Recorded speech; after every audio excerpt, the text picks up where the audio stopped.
Patuloy na titindig. May bagyo sa lugar ni Yvette. Napakalakas ng hangin at walang tigil ang ulan.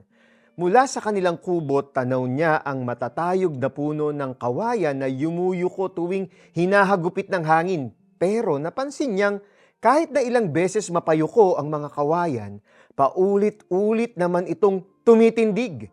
Naalala tuloy ni Yvette ang isang verse sa Bible. Ang taong matuwid, mabuwal man ng 7 ulit, ay tiyak na makakabangon ulit. Hindi tulad ng taong masama na kapag nabuwal ay hindi na makakabangon pa. Totoo nga naman ito. Ilang ulit nang dumaan sa bagyo, lindol, pagputok ng bulkan at iba pang sakuna ang ating mga kababayan. Pero pagkaraan noon, dahil sa tulong ng Diyos na pinagdadaanan niya sa iba, nakakabangon din ulit tayo. Hindi lang literal na mga kalamidad ang nararanasan natin sa buhay. Marami tayong experiences na ikinabagsak natin. Natumba tayo nang tinamaan tayo ng financial crisis.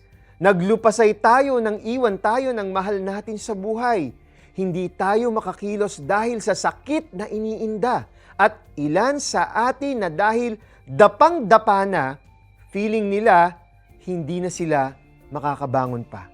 Pero ang sabi sa Proverbs 24:16, even if godly people fall down 7 times, they will get up. No one is exempt from trouble, but God promises a rebound.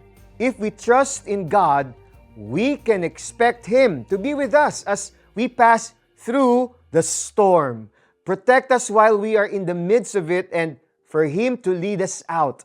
Mabuwal man tayo ng 7 ulit, pero ititindig tayo ng Diyos ng paulit-ulit.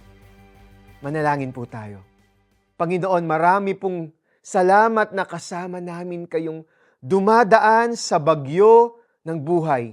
Nagtitiwala po kaming hindi ninyo kami pababayaan at ililigtas po ninyo kami sa lahat ng sakuna. Sa pangalan ni Jesus. Amen. Pray for all government agencies in charge of disaster management and other NGOs who help in times of calamities. If you want to donate to the relief efforts of CBN Asia's humanitarian arm, click the link to Operation Blessing. Ang taong matuwid, mabuwal man ng 7 ulit, ay tiyak na makakabangon ulit. Hindi tulad ng taong masama na kapag nabuwal ay hindi na makakabangon pa. Mga Kawikaan 24:16.